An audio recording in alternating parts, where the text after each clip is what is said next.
Hey guys, it's Alyssa here, and today I shall be doing my March wrap-up and my April TBR jar pick. I actually had a pretty great reading month. I read a decent amount of things. I enjoyed a lot of books. I found some new favorites. It was just a really good month for me. First, let's talk about the TBR jar pick that I had, which was Richard III, I believe. I will not be reading it. I did not read it. I'm just gonna unhaul it because with a lot of my classics I've had them for so long and they weren't a priority that, like, if I do want to go years down the road and eventually read it, I'll just buy another copy. I had said in my wrap up that I was also planning on reading Othello. I did not finish it because I just realized I think that, like, I'm gonna stick to mostly Shakespeare comedy and not tragedies because it's just not really my thing. Like, I would see like a play of it like live, but I wouldn't necessarily read it. So I ended up unhauling both of those. So I ended up reading 12 books in the month of March, which is really good for me, and I read 3 books off of my physical TBR, which is also really great. I don't know, I've been kind of all over the place how I do them. Today I will be doing them from least favorite to most favorite as to what I rated them. I ended up having 3 3-star books, 4 4-star books, and 5 5-star books. The first book that I shall be talking about is The Lighthouse by... I didn't write the author's name down. So the reason I don't know the author's name, the cover will be here, but the reason I don't know the author's name is because I had no plans on reading this. I just saw it at my library. It was like 50 pages, so I picked it up. I ended up giving it 3 stars. It was really kind of solid. I enjoyed it. I think I really enjoyed the storyline. For such a small graphic novel, it kind of packed a punch. It kind of had a really intense message for such a short period of like time to tell a story. Don't have many thoughts on it. I mean, it was like 50 pages, just don't have many thoughts. The next very short thing that I read was Smooth Criminals, and this was issue 1. I got this through Hoopla, so that's why it's like a single issue, and I gave this 3 out of 5 stars. I think it's a very solid first issue in a comic series. I am interested if I'll enjoy more of it as the series goes on, but it had an interesting start. I liked the cover. That's why I got it. So we'll see if I end up liking it as it continues on. The last 3-star book that I read was The Paris Connection by Carolyn Keene.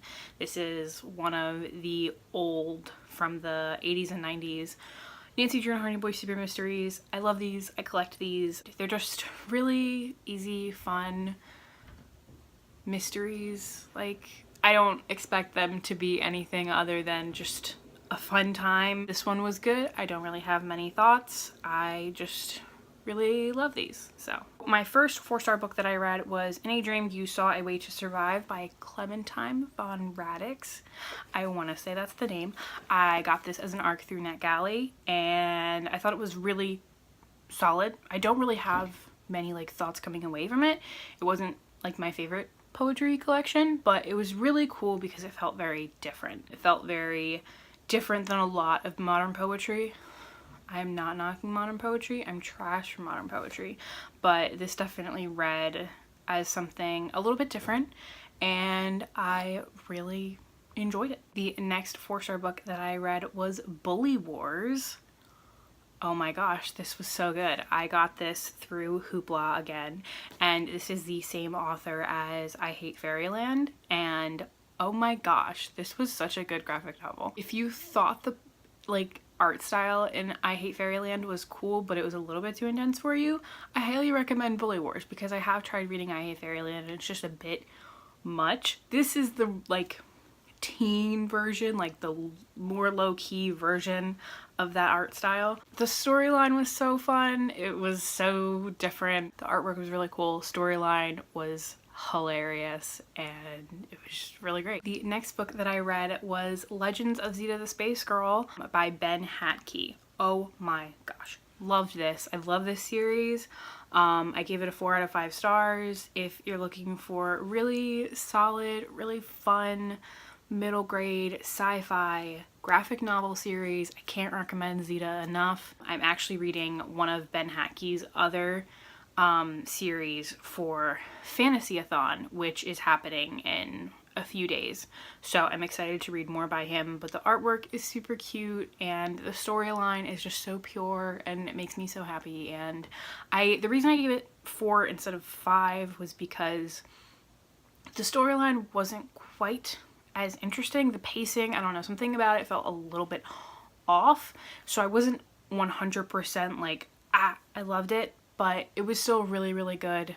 I still really enjoyed it. And the last 4-star book that I read this month was The Lying Game by Ruth Ware. I don't know what it is about Ruth's writing, but it's like she has plots that aren't necessarily the most surprising and aren't necessarily like shocking to me, but she writes in a way that just keeps me so engaged, which is so hard for me. It's so hard for me to stay engaged, but especially when I have a feeling I'm gonna know what happens, but somehow she keeps me like drawn in and I'm always like want to read till the end, and I don't know why. I don't know why it's like that, but it just is. And I just think something about her writing is just really good. Are her plots revolutionary?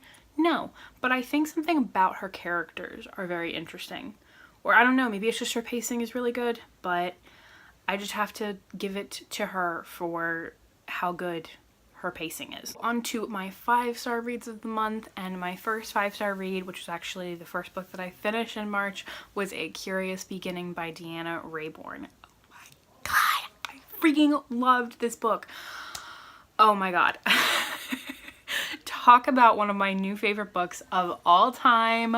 Oh my god. It was so good. Like, everything about it, plot, characters, everything about it is so good. I'm so excited to continue with the series. If you like feisty characters, and if you like really good mysteries, and if you are just kind of trash for some Victorian era mysteries, I highly recommend this book. I'm so pumped to continue on in it. I feel like I'm gonna really just keep on loving it, because right now I love it. I'm here for it. Very much reminds me of the Amelia Peabody series by Elizabeth Peters, but much, much, much, much, much better. The next book that I finished was Not So Different by Shane Burkaw. This was a picture book by Shane. If you don't know who he is, he has a YouTube channel. He has several books out. He has spinal muscular atrophy, and he has a channel called Squirmy Grubs, which is him and his girlfriend. And when I found his channel, I absolutely fell in love with his personality. He's so funny and hilarious, and I love this. I had to give it a 5 out of 5 stars. It's a picture book, basically, kind of obviously for kids, to kind of more talk about disability and people in wheelchairs, and to make it less of a scary thing. And I thought this did that really, really, really well. I'm very excited to read his newest book, which comes out this month. The next 5-star read that I read was The Return of Zeta the Space Girl, which is the 3rd book in the Zeta the Space Girl series, and I loved this a little bit more than the second one. I really loved how it wrapped up. I am excited for hopefully more in this series from Zeta, to see Zeta again, because I really love her as a character. I have no complaints. I love the artwork and just really loved it. The next book that I finished was The Search for Wondla by Tony, I don't know how to pronounce his last name, to be honest, but oh my god, this was so good. This was a book I was not really planning on reading. I've been seeing for years now, but I just had no plans to read it, and I was at the library one day and I was like, oh hey, let's pick it up. And this is one of the coolest middle grade sci-fi series that I've started. I really hope it wraps up well and ends well, because so far the first book was really, really solid. I loved the characters and the plot, and it's so cool because like it has tons of artwork in it. Like they're big books, but there's a lot of really neat artwork, and it's just very visual, which I really enjoy because I don't know if it would be as good without as much visual artwork as is in it, but it's really, really cool, and it gives you it helps you really get a good visual for the world. And I just started the second book, and so far it's still just as fascinating and really truly one of the most surprising books that I read that I really ended up loving. And the pacing was so good. Like I finished this in a night. Like I finished it really quickly. It was just really great, and the characters are really wonderful and have like really great development, and I just really loved it. Got a little emotion at the end because there were some emotional things, and I just am surprised that more people haven't read this and hyped it up because it's really good. The last book that I shall be talking about is The Dry by Jane Harper, which was the last book that I finished this month, and also 5 out of 5 stars, but I absolutely freaking loved this book. Holy crap. This was so good. If you like mystery thrillers that are a lot about characters and the plot was really good, it turned in a way I wasn't expecting, but I am so excited to read more in this series. I know the second book out. I'm really excited to get to it because this was so good. It kept me so entertained, and I flew through it, and it gave me very much vibes like if you've watched Longmire, kind of like that. Like the town in that reminded me a lot of this, but this was much more entertaining, whereas Longmire is definitely more low-key. This was definitely much more interesting. Those are all the books that I read in March. Sorry if I didn't have a lot of thoughts on any of them. They were just some really good books that I really enjoyed, that I really loved, and that's all I have to say about them. Let's get on to my TBR jar pick for April. Hopefully this isn't bad. Let's hope it's not bad. All right. Let's hope it's not Shakespeare again, because I don't want to do that. What is it? What is it?